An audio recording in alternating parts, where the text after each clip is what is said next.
What's up? It's Sad Zilla with Zilla Mode yet again, and today we're going to be continuing from part 1 to part 2, my journey to 1 million monthly listeners. And last time we talked about my journey to 10,000, and today we're going to be talking about my journey to 50,000 and beyond. So let's get into it. Now, when we left off, I had done Facebook ads, I had done Instagram ads, I had started uploading to a YouTube channel called Biteki, which posted a lot of sad AMV content with my music, and it was working out pretty well. I got up to 10,000 monthly listeners. People started recognizing my name in that community. After the summer of this big rise of Sadzilla into this community of listeners, I started kind of taking a little bit of a break from that sound and started experimenting with different things.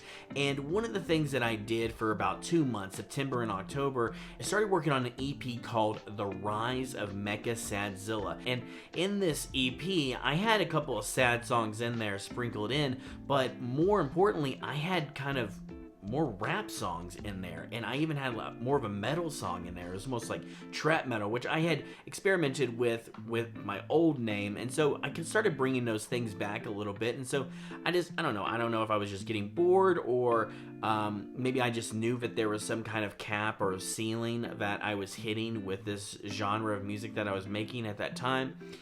And so I thought, hey, you know what, maybe I'll just experiment and try something else. So that's when I started working on this EP. And when I released this EP, I had a song as the first track. It was called Superhuman Samurai Cyber Squad.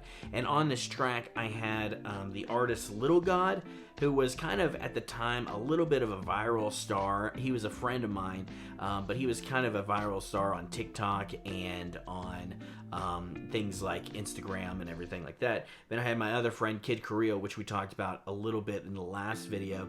And then I had Oni Inc. on there as well. These were just features on top of the song, but basically this song was a very high intensity, very hype song, and it was totally different than anything that I had done before. I didn't really rap on a track, and this time I got silly with it, I got ignorant with it, and just had fun, right? And so on this track, I didn't realize, but it was gonna be a big hit, and it turned out that's exactly what was going to happen, because once, I had this audience already following me and everything like that, once I dropped this EP and that track was the first track on there, it kind of blew up in a way. It was getting close to 1,000 streams every single day, and this was with barely any kind of advertisement push, and it was kind of crazy. It was just organically gaining a lot of attention, and I think partially it had to do with the features that were on there, but more importantly, I think it was just, I found a sound that was kind of in at that time and was working. And so from there, I kind of dived deeper into it. So after the success of that song, I decided to create another song called Cell Games. And now this song was going to be my biggest song for a while. It was a song that had the artist Prompto, who was a friend of mine, Santos Santana, Blake Basic, B-Train, and Drugsta on there, and it was a big hit. When this one hit, I actually did do some advertising with this one, mainly directing towards Mexico and stuff like that, but I had a really good visualizer for this advertisement, and I put a lot of money into it. I think I overall put about $350 into it, and directing that towards Mexico was a huge deal. That's a big chunk, and I got that song up to over 1,000 a day. Now, what was cool about this, and what was cool about Superhuman Samurai Cyber Squad, is that I started contacting these other YouTube channels that were in the AMV community. There was Trash, there was Scroll, and eventually there was another one called Toxic that kind of came into the limelight a little bit as well.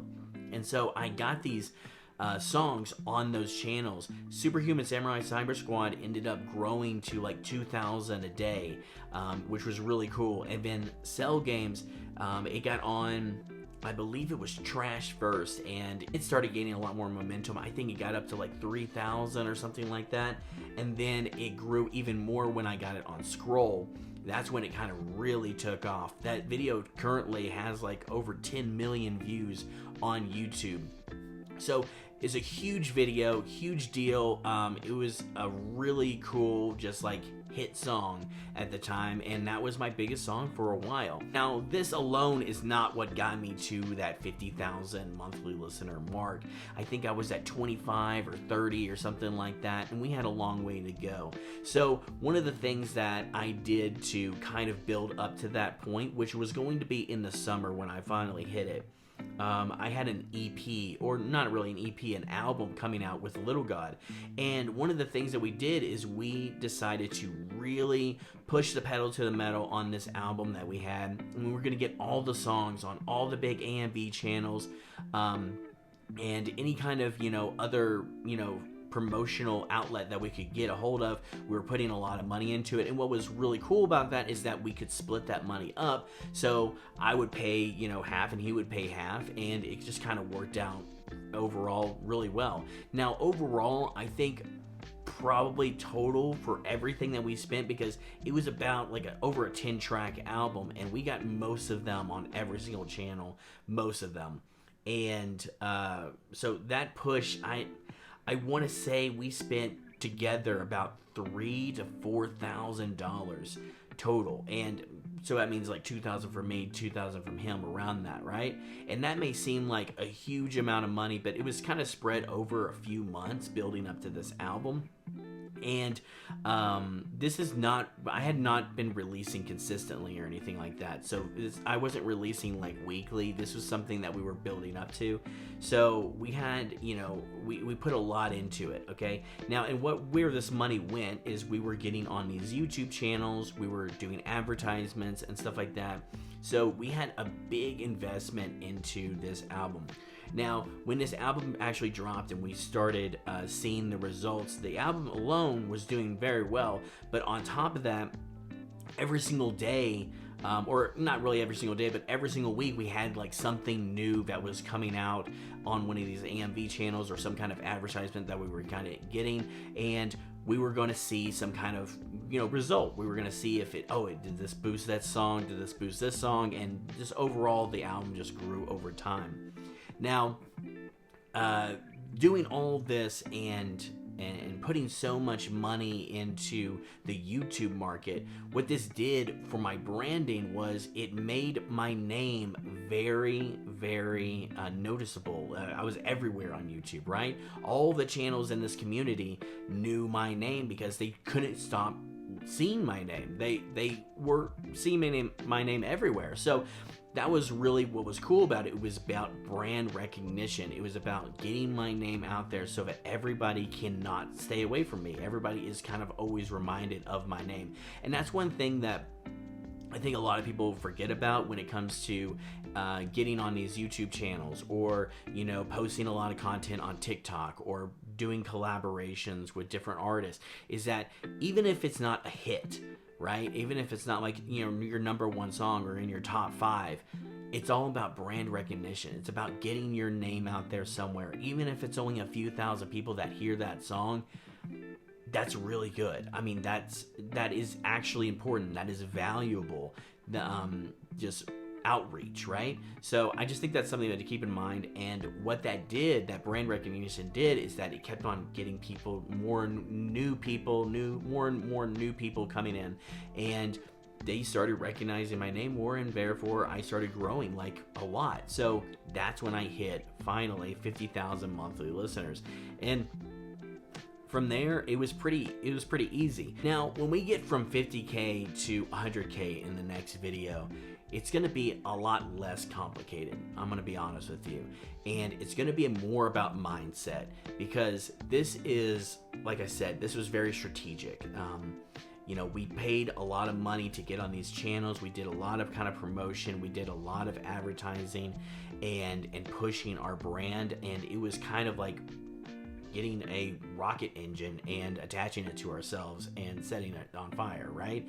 It blew us up to a certain degree because we put so much effort into, getting this stuff out there in front of people's eyes. So just keep that in mind, that this is probably the most strategic that it's going to get, and it sometimes has to be that way. It kind of has to be that way, and you do have to invest money sometimes. Now, you can get lucky, you know, you can have just like a hit song, hit, you know, TikTok or something like that, or, you know, back in the day, blow up on SoundCloud or something. But with us, like I said, we kind of took matters into our own hands. We kind of created our own destiny, and that's just one other way that you can do it. You can definitely do it all different kinds of ways. That's just what worked for us for that first 50,000 monthly listeners, at least for myself. Well, that about wraps this video up. I hope that you guys got a lot of value out of this. I'm still trying to upload these every single day.